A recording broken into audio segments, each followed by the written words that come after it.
আসসালামু আলাইকুম এভরিওয়ান, কি অবস্থা সবার? কেমন আছেন সবাই? আশা করি সবাই ভালো আছেন আর আমিও আলহামদুলিল্লাহ ভালো আছি। কিছুদিন হলো একটা বিষয় খেয়াল করে দেখছি, সেটা হচ্ছে বাসার আশপাশে অনেক বেশি জঙ্গল মতো হয়ে গিয়েছে, গাছগাছারা অনেক বেশি বেড়ে গিয়েছে, কিন্তু সেগুলো কোনো প্রয়োজনীয় গাছ না। এই জন্য আমরা চিন্তা করলাম যে এই গাছগুলা ধ্বংস করে দেওয়ার দরকার, অর্থাৎ এই গাছগুলা উঠিয়ে ফেলতে হবে, নতুবা স্প্রে করে পুড়িয়ে দিতে হবে। স্প্রে করার জন্য যে কীটনাশকটা আমার লাগবে, সেই কীটনাশকটা নেওয়ার জন্য আমি দোকানে গিয়েছিলাম। দোকানদার আমাকে একটা ওষুধ দিয়েছে, সেটার নাম হচ্ছে সানাপ। আর সেই সানাপের সাথে আমি নিয়েছি 1 কেজি লবণ, কারণ এই ওষুধের সাথে লবণ দিলে সবচেয়ে বেশি ভালো হয়। আমরা সচরাচর যে লবণগুলো খেয়ে থাকি সেই লবণ না দিলেও হবে। এটা হচ্ছে গরু খাওয়ানোর যে লবণ আছে, সেই লবণটা আমরা এখানে দিয়েছি। এই লবণটা দেওয়ার পরে আমরা এখন একটু পরে স্প্রে শুরু করব। তার আগে মুখটা ভালোভাবে লাগিয়ে নিচ্ছি, কারণ মুখ যদি ভালোভাবে না লাগাই তাহলে উপর থেকে পড়ে যেতে পারে। আপনারা যারা আমার আগের ভিডিওগুলো দেখছেন তারা হয়তো বা জানেন, এর আগে জমিতে আমি স্প্রে করেছিলাম, তখন যে মেশিনটা ছিল সেটা হচ্ছে বাম হাতে হ্যান্ডেল চাপ দিতে হয় আর ডান হাত দিয়ে স্প্রে করতে হয়। আর এখন যে মেশিনটা দিয়ে আমরা স্প্রে করব এটা হচ্ছে ব্যাটারি চালিত মেশিন। এটার কোনো হ্যান্ডেল পুশ করা লাগে না, এটা শুধু সুইচ অন করে দিলেই অটোমেটিক স্প্রে বেরোতে থাকে। আসলে ভাই সব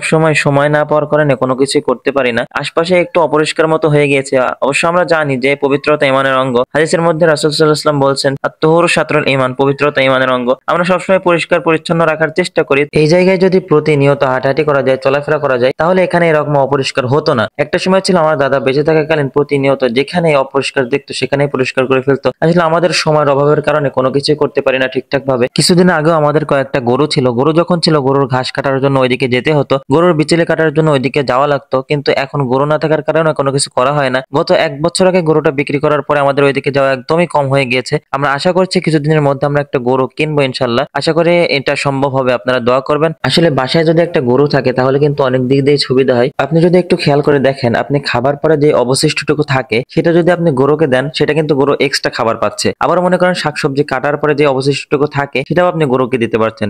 সাপোজ মনে করেন আপনার বাসায় 4 জন অথবা 5 জন থাকেন। এই 4 জন 5 জনের জন্য রান্না করার পরে দেখা গেল একজন বাইরে আছে, সে খাবারটা খাচ্ছে না। এই খাবারটা না খাওয়ার কারণে সেই খাবারটা কিন্তু নষ্ট হয়ে যাবে। আর এই নষ্ট খাবারটা কি করবেন? আপনি ফেলে দেবেন। এই খাবারটা যদি আপনি না ফেলে দিয়ে যদি আপনি গরুকে দেন, এই গরু আপনার হেলদি হবে, গরু কিন্তু এক্সট্রা খাবারও পাচ্ছে। এখন আপনারা যে জায়গাটা দেখতে পাচ্ছেন, এই জায়গাটা একটা সময় খালি ছিল, একটা উঠান মতো ছিল। আমরা খৈলানো বলি, আবার উঠানও বলি। যেটা বাড়ির মধ্যে থাকে সেগুলোকে উঠান বলি। আপনারা অনেকেই জানেন, কারণ এই উঠান শব্দটা এখনো আছে, কিন্তু খৈলেন শব্দটা এখন আছে কিনা জানি না। আমরা খৈলেন বলতাম, বাসার বাইরে যে ফাঁকা জায়গাটা থাকতো সেটাকে আমরা খৈলেন বলতাম। এখানে আমরা অনেক খেলাধুলা করেছি। আপনারা এখন যে জায়গাটা দেখতে পাচ্ছেন, এটা হচ্ছে আমাদের পুরাতন বাড়ির যে জায়গা, সেই জায়গাটাই মূলত এটা।